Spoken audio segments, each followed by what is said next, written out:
If it were up to me, I'd say 100% of the time, only 3 things are predictors of a relationship worth staying in. And if it were up to me, for all of you, all three would need to be in place in order for you to continue in the relationship. This video is for people who feel really confused about their relationship, feel torn, feel pulled back and forth. I really hope to simplify it for you in 3 markers that will help guide you through your decision-making process, according to my experience, both as a person and as a therapist. So many traits, behaviors, tastes, distastes, and so many feelings can influence how we assess our relationship. But if you boil it down to these essentials, it will not steer you wrong. First, I'm Ashley. I'm a licensed psychoanalytic therapist of 14 years. I am here to help you understand mental health more deeply so that you can really make the information work for you. So let's get into it. But also, if you like this content, please do like and subscribe. Thank you. Number 1, is your partner self-reflective and/or are they willing to start and then actually try? Say you're frustrated with your partner for always telling you you're too emotional or that you're too sensitive or that you're making something into a big deal that isn't a big deal. This is kind of like gaslighting. First question I'd ask you, is that person self-reflective? Is your partner? Is this a one-off situation or do they regularly say things like that to you? Do they sit and think about who they are, survey their own behavior, try to understand how they got to a certain conclusion or why they behaved a certain way?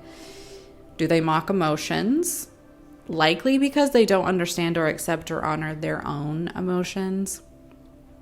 If they're not self-reflecting, they're probably accusing you of doing and feeling things that they actually do and feel. But since they're not self-reflecting, they don't see that, nor do they care to see it.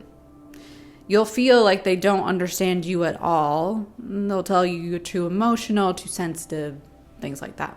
Second question I'd ask you, are they willing to try out being more self-reflective? If they aren't, this is a pretty bad sign. Then you're talking about someone with entrenched behaviors and defenses that likely won't change, at least not unless something terrible happened or they got old enough for their brains to change and chill out and try it out. And do you want to wait around for that? You could be waiting for decades. If they are willing and then they actually put an effort into it for a sustained period of time, that's a great sign. That's a great, great sign. I would remain hopeful in that scenario. An example of a non-self-reflective statement, if you're having a disagreement, that's just not me. I wouldn't do that. Instead of, I didn't realize I was doing that at the time, but now I see it, or I can totally see how you'd see it that way because I XYZ. Another example, you're acting crazy. You need to calm down. Instead of thinking to themselves, at least, is there something I'm doing here that's causing this to escalate? Let me try something else.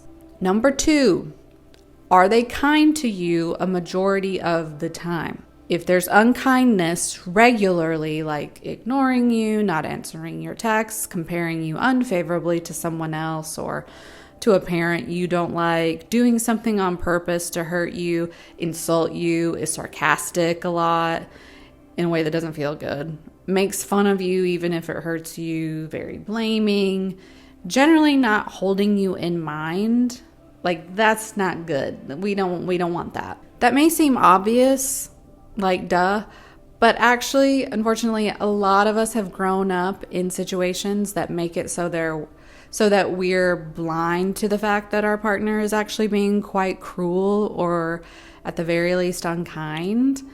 When I think back on how I let my boyfriend speak to me when I was 23 and very insecure, it's truly terrifying to think about how it just slipped past me. And it's really sad. And it's not until recent years where I can really say, I trust my gut when someone says something that makes me feel bad. I trust that it is bad, and I don't have to ignore it and just suck it up.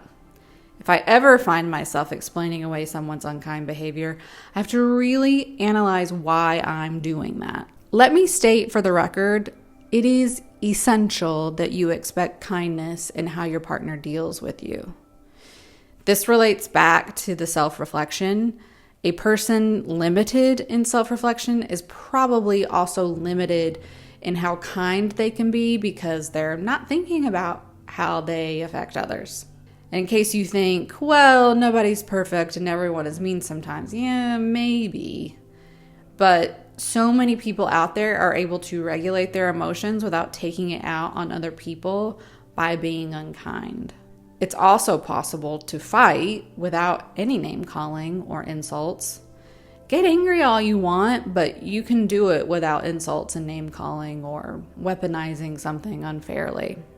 What you should feel with someone is confident that they don't intend to hurt your feelings a majority of the time. If you're questioning that regularly, that's your answer. If you ever feel and are confident that the person is intentionally trying to hurt you, run. If that's a choice your person can make more than once, we've got a big problem, and you don't need to stick around to see it get worse.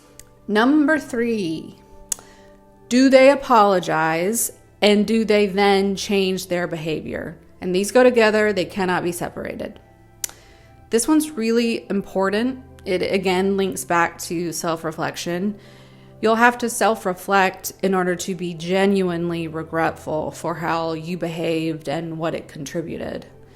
If you haven't self-reflected and you really haven't done the work of looking at yourself and understanding your impact, the apology will likely mean nothing and was just for show. The same is true of those who apologize and change for a second, but ultimately go back to the same way of behaving. They didn't really do the full work of self-reflection. They're doing it for show and they don't have a real intention of changing. It's more like they expect you'll get over it or forget it.